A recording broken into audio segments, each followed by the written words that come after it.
Il y a une anecdote assez amusante quand on a fait le choix avec ma femme de partir en Espagne, nous rapprocher de sa famille parce qu'elle est madrilène. J'ai regardé un petit peu à quelle sauce j'allais être mangé puisqu'on est parti sans filet, sans projet professionnel.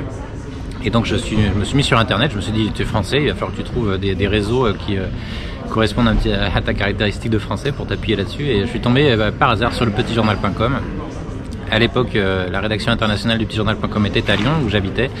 J'ai pu rencontrer les équipes et ça a été mon premier contact avec le petitjournal.com. Ce qui m'a permis de rebondir rapidement parce que le plus grand défi, tu me demandais, le plus grand défi, ça a été de repartir un petit peu en arrière professionnellement, reprendre, lorsque je suis arrivé à Madrid, un niveau professionnel qui était un petit peu dépassé pour moi.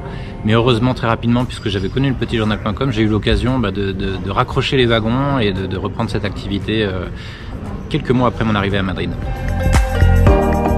Il s'est produit un phénomène, à partir de 2017 notamment, et tout le process catalan, c'est que Madrid a gagné énormément en attractivité, d'abord parce que Madrid est une capitale agréable à vivre, européenne, proche et connectée, mais en plus Barcelone a perdu un petit peu, et dans la foulée, ce qu'on a observé, c'est des profils vraiment de très haut niveau, des entrepreneurs qui auraient pu vivre à Londres, à Genève, ou à Barcelone, ou à Madrid, et qui ont fait le choix de Madrid. Madrid est devenu une destination top pour le top entrepreneuriat, pour les startups, c'est devenu un hub, et ça vraiment, ça s'est marqué, et c'est devenu de plus en plus vrai sur les dernières années, et on l'observe dans l'écosystème, dans le hub French Tech qui s'est monté, et dans tout l'expatriation francophone et internationale en général.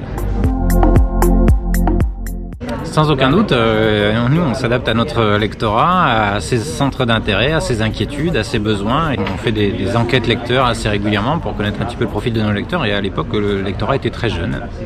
Et une de nos volontés aussi, c'était de nous rapprocher d'un lectorat qui était beaucoup plus transversal et une facette de ce lectorat qui était plus âgé. Donc on a identifié quelles étaient ses préoccupations. Et puis l'évolution de l'expatriation fait aussi qu'on s'adapte et on choisit des sujets qui correspondent à la réalité de nos lecteurs et des expatriés. Donc évidemment, ça inclut l'entrepreneuriat, l'immobilier, la fiscalité, la retraite. C'est des sujets qui nous intéressent pas forcément à 18-20 ans, mais qui sont vraiment d'actualité un peu plus tard dans le parcours d'expat. On essaie de réfléchir à qu'est-ce qui peut intéresser un public d'expat. Donc on fait un choix, on fait une sélection et on a nos réseaux aussi qui correspondent. On est aujourd'hui là à l'Institut français, par exemple, on est évidemment connecté à des gens comme l'Institut français, l'Alliance française, les lycées français, l'ensemble des réseaux culturels qui ont un lien avec la francophonie ou avec